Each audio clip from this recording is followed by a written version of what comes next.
विज्ञान कक्षा 7 पार्ट 1 है अपना, पादपों में पोषण। आधावार्षिक परीक्षा के लिए महत्वपूर्ण क्वेश्चन देख रहे हैं इसमें अपन 1 से 5 तक के देखेंगे, ठीक है। इसमें 2026 अपने पेपर होंगे 25-26 के, उसके लिए महत्वपूर्ण, ठीक है। अब पहला क्वेश्चन आता है जीवों में खाद की आवश्यकता क्या होती है, ठीक है। ये आपकी परिभाषा है, ठीक है, मतलब पूरा क्वेश्चन का उत्तर है।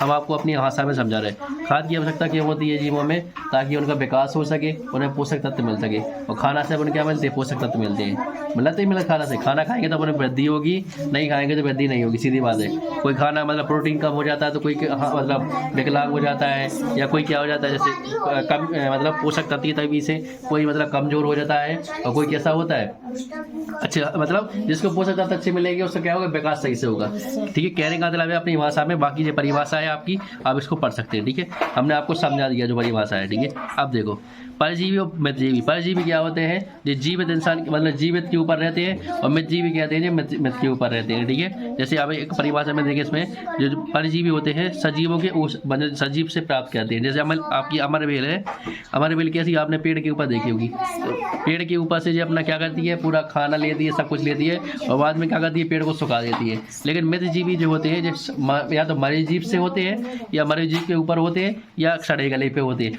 जो किसी को नुकसान नहीं हो, जैसे कवक वगैरह है, तो ये चीज़ें खराब की चीज़ें होती है, ठीक है। बाकी आप क्या करना है, इनको पढ़ लेना है, ठीक है। आपको हमने रोक दिया, बस हम आपको समझाने का मतलब क्या है। परजीवी क्या होते हैं, एक जीवित के ऊपर, ठीक है, लेकिन मृतजीवी होते हैं सड़े गले के ऊपर, ठीक है। अब इससे आप समझ जाना, बाकी इसको पढ़ लेना। अब है नेक्स्ट क्वेश्चन आपका इंपोर्टेंट। आप पत्ती में मंड स्टार्च की उपस्थिति का परीक्षण कैसे करेंगे। आपको इसमें क्या करना है, परीक्षण करने हैं। परीक्षण करने के लिए देखो इसमें क्या करती है, किस विधि का उपयोग करते हैं। पत्तियों पर आयोडीन के विलयन की बूंद है, आयोडीन जाना है, जैसे आप नमक में आयोडीन होता कि नहीं होता, तो अपन आयोडीन को क्या करेंगे, किससे बूंदे गिरा देंगे पत्ती पे। हम मंड की उपस्थिति का परीक्षण करेंगे जब आयोडीन की विलयन को मंड स्टार्च के साथ संपर्क में लाएंगे तो यह कैसा रंग देगा, नीला।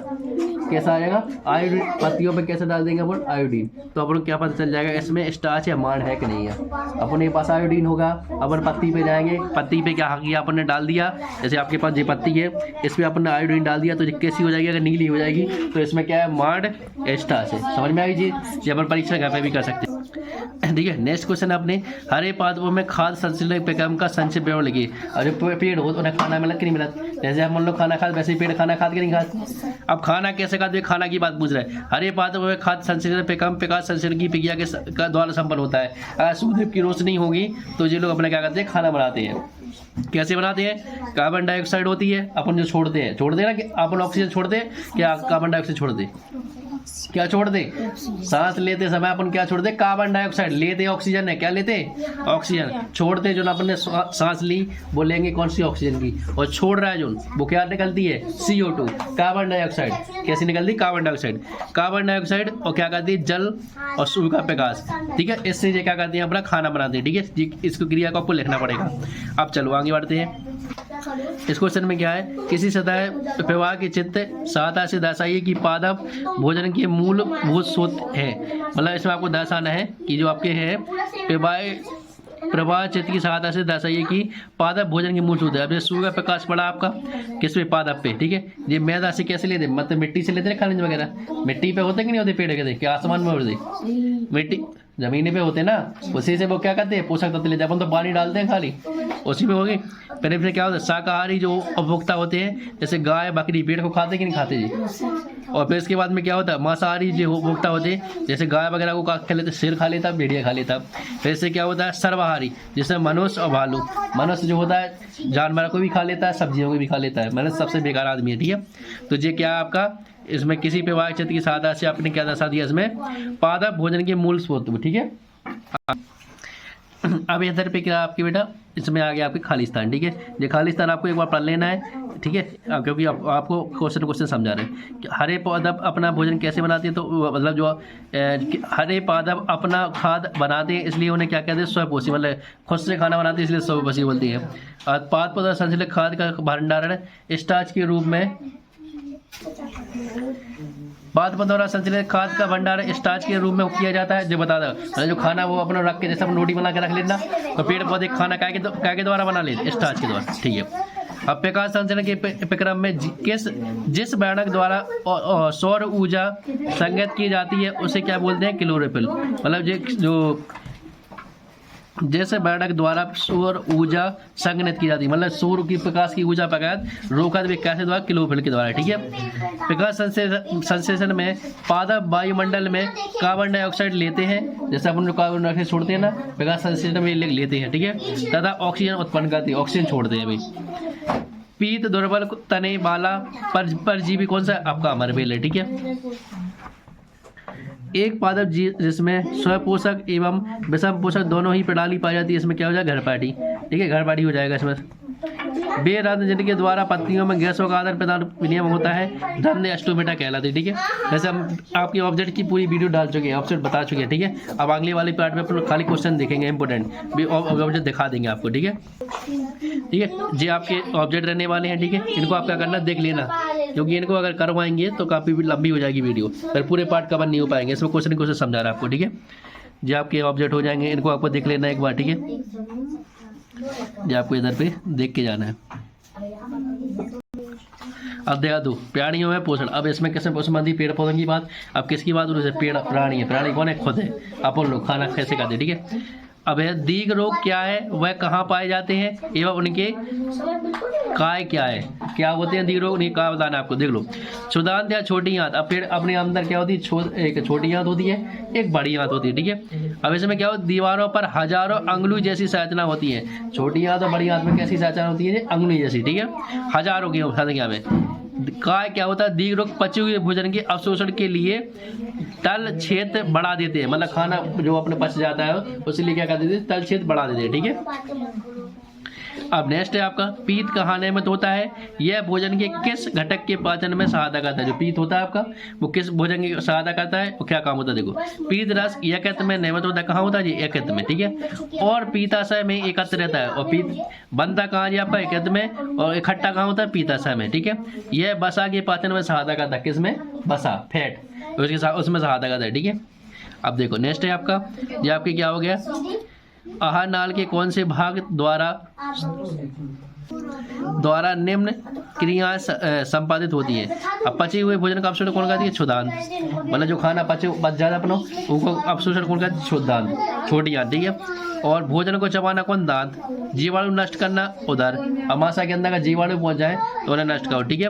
भोजन का संपूर्ण पाचन क्या करती है, संपूर्ण पाचन क्षुदांत, छोटी आंत होती है, वो भोजन अपने पूरा पचाती है, ठीक है। मल का निर्माण कौन करता है, मलाशय, जी आपका क्या हो जाएगा इसमें। अब पीत रस कहाँ एकत्र होता है, आपने देखा था पीत रस कहाँ एकत्र होता है, पीताशय, बनता कहाँ पे, यकृत में, और इकट्ठा कहाँ होता है, पीताशय में। अब देखो सामान्यतः मनुष्य में शुद्धांत की लंबाई कितनी होती है, अब जो आपके अंदर मनुष्य के में शुद्धांत मतलब छोटी आंत, इसकी लंबाई कितनी होती है, इसकी लंबाई कितनी होती है, 7.5 मीटर, इतनी इसकी लंबाई होती है, ठीक है। अब इसमें क्या है, आपके मानव पोषण के विभिन्न चरणों में सही क्रम में क्रमबद्ध कीजिए। अब कौन कौन सा क्या था, सबसे पहले अंतःकरण, फिर पाचन, फिर अवशोषण, फिर स्वांगीकरण, फिर निष्कासन। इसके मतलब खाना खाते हैं तो जो होती है, पहले अंतःकरण होता है, फिर पाचन होता है, फिर अवशोषण होता है, फिर स्वांगीकरण होता है, फिर निष्कासन होता है, ठीक है। अब यहाँ पे क्या आपका अमीबा में भोजन एवं पाचन के चित्र बनाकर दर्शाइए, तो आपका जो अमीबा होगा इसमें केंद्रक होगा, इसमें क्या कैसा सिस्टम है आपने इसमें बना के देख लेंगे दोबारा, ठीक है। अब देखते हैं नेक्स्ट, जो आपके यहाँ पे ऑब्जेक्ट हो जाएंगे, इनको आपको देख लेना है, ठीक है। इनको आपको दिखा दे रहे एक बार, इनको एक बार लिख के करके आपको कर लेना है। आगे की क्वेश्चन आपको 3 पार्ट के समझाते हैं, ठीक है। अब नेक्स्ट पार्ट है बेटा ऊष्मा। ऊष्मा तो जानते हो अपन, ऊष्मा से मतलब समझो आग से, आग जहाँ पे गर्माहट होती है, गर्मी होती है, वो क्या होती है, क्या होती है, बिल्कुल, जहाँ भी गर्म की चीज़ होगी वहाँ पे क्या होगी, ऊष्मा होगी। अब सबसे पहले कहते शुरुआत, थर्मामीटर किसे कहते हैं, ये सारे इंपॉर्टेंट ध्यान रखना, वेरी वेरी इंपॉर्टेंट ये आपके क्वेश्चन। थर्मामीटर कैसे कहते हैं, थर्मामीटर जो होता है आपका क्या होता है, देखो ताप मापने के लिए उपयोग की जाने वाली युक्ति को क्या बोलते हैं, थर्मामीटर। आप लोगों को बुखार चढ़ा, कभी बुखार चढ़ा होगा, डॉक्टर अपने पास वो पेंसिल लगा देती है, उसमें नाप लेते क्या होता है, वही तुम्हारा क्या थर्मामीटर, ठीक है, समझ में आई चीज़। अब डॉक्टर ये थर्मामीटर कैसे कहते हैं, अब देखो डॉक्टर वाला आ गया, जिस तापमापी से हम अपने शरीर की ताप को मापते हैं उसे क्या बोलते हैं, डॉक्टर थर्मामीटर, मतलब जो से अपने ताप नापो वो क्या हो जाए, डॉक्टर की थर्मामीटर, ठीक है, अलग अलग आती थी, ठीक है। अब देखो नेक्स्ट, सूर्य द्वारा पृथ्वी तक ऊष्मा किस विक्रम द्वारा पहुंचती है, उस विक्रम का नाम क्या, सूर्य से अपने पास ऊष्मा आप क्या कहो, ऊष्मा कह दो, रोशनी कह दो, आग ही कह दो, कुछ भी कह दो, तो आती कि नहीं आती, क्या के द्वारा आउत। तो देखो ऊष्मा की विधि अलग अलग है, तो जो आउत विकिरण विधि, विकिरण विधि कौन सी होती है बेटा, जैसे अपन ने टार्च डाली अपन ने, देखो टार्च अपन डाले अंधेरे में, उजाले में टार्च डाले देखा था अपन को, लेकिन रात के समय देखा क्या कि वो कहा रोशनी धूल के छोटे छोटे कण होत वगैरह होत उनसे टकरा गो बेकण विधि में, मतलब जो रोशनी होती किसी मतलब कण के द्वारा फैलती है, किसके द्वारा, कणों के द्वारा, इसमें कोई जरिया नहीं होता। सूर्य कितने दूर है अपने पास, बहुत दूर है ना, ठीक है। अब देखो ऊष्मा चालक तथा ऊष्मा रोधी प्रत्येक के दो उदाहरण देखिए। ऊष्मा चालक क्या होता है, जिसमें ऊष्मा चले, जिसमें क्या हो करंट बहे।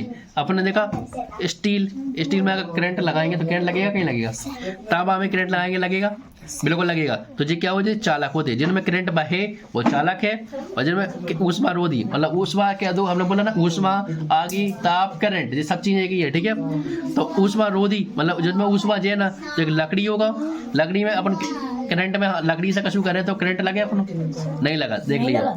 और प्लास्टिक से करें तो लगे, नहीं लगे, बिल्कुल नहीं लगे। प्लास्टिक भी कहो ऊष्मा रोधी हो, ठीक है। तो ये चीजें होंगी। देखो अब आगे क्या है जी, आपके ऑब्जेक्ट आ जाएंगे, इनको आपको देख लेना है, ठीक है। ऑब्जेक्ट नहीं समझा रहा है, क्वेश्चन से समझा रहा है आपको। अब है आपका पार्ट 4, अम्ल, क्षारक और लवण। इसमें 3 चीजों की बात हो रही है, ठीक है। तो शुरुआत करते हैं, अम्ल क्या होती है, क्षारक क्या होते हैं। देखो अम्ल जो अपने होते हैं खट्टे, खटाई होती है जो चीज तुम्हारी, वो क्या होते हैं, जितने भी खट्टे लगे हुए कहा है तुम्हारे अम्ल, और जितने भी तुम्हारे कड़वे लगे हुए कहा है तुम्हारे क्षार, कड़वे लगे क्षार और खट्टे लगे हुए कहा है तुम्हारे अम्ल। अब देखो एक जो क्रिया होती है, पहचान कैसे है, ये नीले लिटमस पत्र को लाल कर देते हैं। अगर एक लिटमस पत्र कागज को ऐसो इतना सो, इसमें क्या होता है, नीले लिटमस पत्र को, अगर जो नीलो लिटमस है कैसो नीलो, तो ये कैसे करते हैं, को लाल, कैसे करते हैं जी को लाल। और ये क्षार हो जो तुम्हारे, ये लाल लिटमस पत्र को कैसे कर देते हैं, नीला। अगर लाल लिटमस पत्र जो कागज के तो का है लाल, तो ये कैसे करते हैं जी, नीला, ठीक है। इनकी प्रकृति अम्लीय होती है, ये कैसे अम्ल है, अम्लीय होती है इनकी प्रकृति, इनकी कैसी होती है, क्षारीय।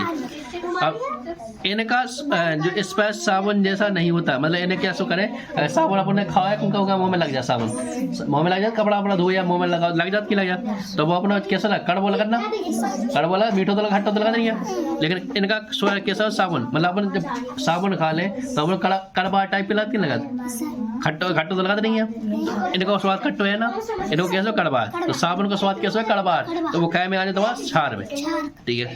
आगे सिरका और पालक में कौन से अम्ल पाए जाते हैं। अब जो सिरका हो और पालक में कौन से अम्ल पाए जाते हैं, तो देखो सिरका में एसिटिक अम्ल तथा पालक में कैसा ऑक्जेलिक अम्ल पाया जाता है। सिरका में कैसा हो एसिटिक अम्ल और पालक में क्या पाया जाता है आपको, ऑक्जेलिक अम्ल, ठीक है।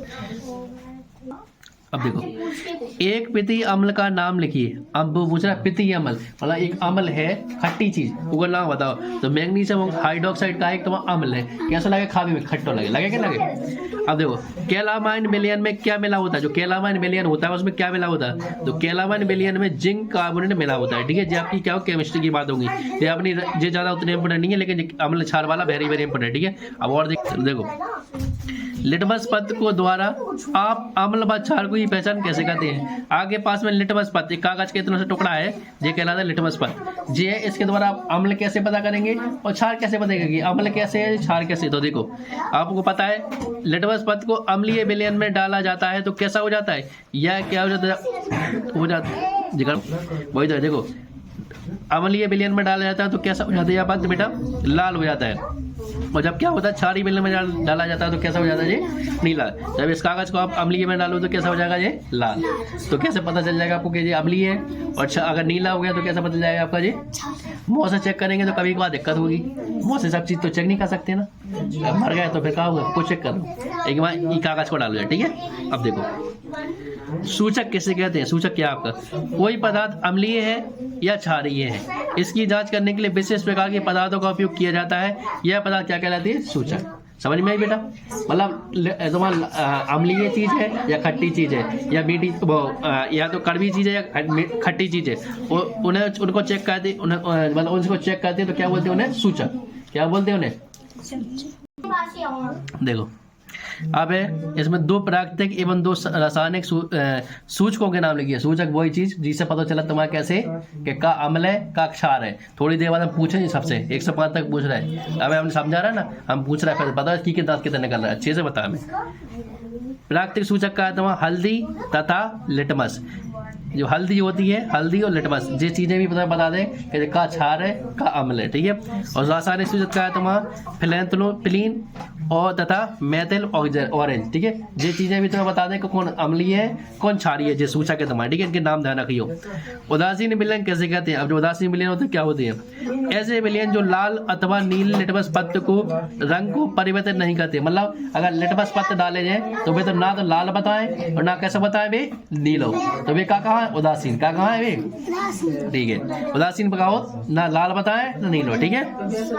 अब देखो चूने का पानी कैसे तैयार किया जाता है, तो इसमें क्या है आपका, चूने का पानी तैयार करने के लिए एक बोतल में पानी भरकर इसमें थोड़ा चूना घोला जाता है तथा विलयन को मिलाकर कुछ समय के लिए रख दिया जाता है। फिर बोतल में से ऊपर थोड़ा घोल निकाला जाता है। यह चूने का पानी है, ठीक है। चूने का पानी आप लोग किया है और आपको पता भी होगा, ठीक। क्या करते हैं? घोल देते हैं और घोलने के बाद थोड़ी देर के लिए छोड़ देते हैं और निकल आता है, ठीक है। उसमें आगे देखते हैं।